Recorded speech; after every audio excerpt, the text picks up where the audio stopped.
મિત્રો આપણી સાથે છે ફાયર ટીમના તરવૈયા, જે અહીંયા આટલી પબ્લિક વચ્ચે પણ અહીંયા પોતાની સર્વિસ કરી રહ્યા છે અને કોઈ જાનહાનિ ન થાય એના માટે સતત ખડે પગે છે. તો ભાઈ તમારું શું નામ છે? લટાલિયા સરદેવભાઈ ધનજીભાઈ. વાહ. અને તમે રાજકોટમાં જ ડ્યુટી કરો? હા. કેટલા ટાઈમથી? 2 વર્ષથી થયો.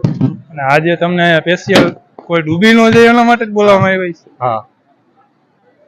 તમારું શું નામ છે? જિગ્નેશભાઈ ધોરિયા. તમને ક્યાં એવું લાગ્યું અત્યાર સુધીમાં કે ના કોઈ જાનહાનિ થાય એવું ખરું? એટલે જાનહાનિ નો થાય એટલે સ્ટાફ જ અમારો બધે કાંઠે અને ફાયર ટીમ મૂકેલી જ છે. બધા 2 જણા થઈને આખા આજી ડેમ બાજુ, ધરતી બાજુ. એટલે અંદર કોઈને પબ્લિક અંદર આવવા જ નહીં દેવાનું કે એને ડૂબવાનું સંભાવના થાય કે એવું કોઈ ખોટી કોઈના જીવને જોખમ ન. માણસો અંદર આવે પણ એમને કહી જ દે કે ભાઈ બારે રહ્યો, થોડા અંદર ના આવો, ખોટો ડૂબે પાણી અંદર. એટલે ખાસ કરીને બાળકો ડૂબી ન જાય. હા, બાળકો ડૂબી ન જાય અથવા બીજા છોકરીઓ ને ઘણા માણસો બધા આવે. ખાસ તો ભાઈ તમારું શું નામ? વૈભવ રબારી. વાહ ભાઈ, ક્યાંથી છો તમે? હું મહેસાણાથી. તમને જોઈને જ લાગ્યું કે તમે બહારથી છો, રાજકોટ થી ને, એટલે ખાસ પૂછી તમને. મહેસાણાથી છું. રાજકોટમાં સમથિંગ 2 વર્ષથી જોબ છે અહીંયા.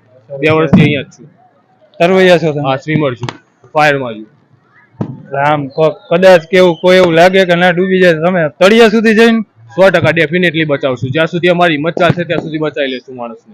Thank you so much. Most welcome. મળીને ખરેખર આનંદ થયો ત્રણેય ભાઈને મળીને.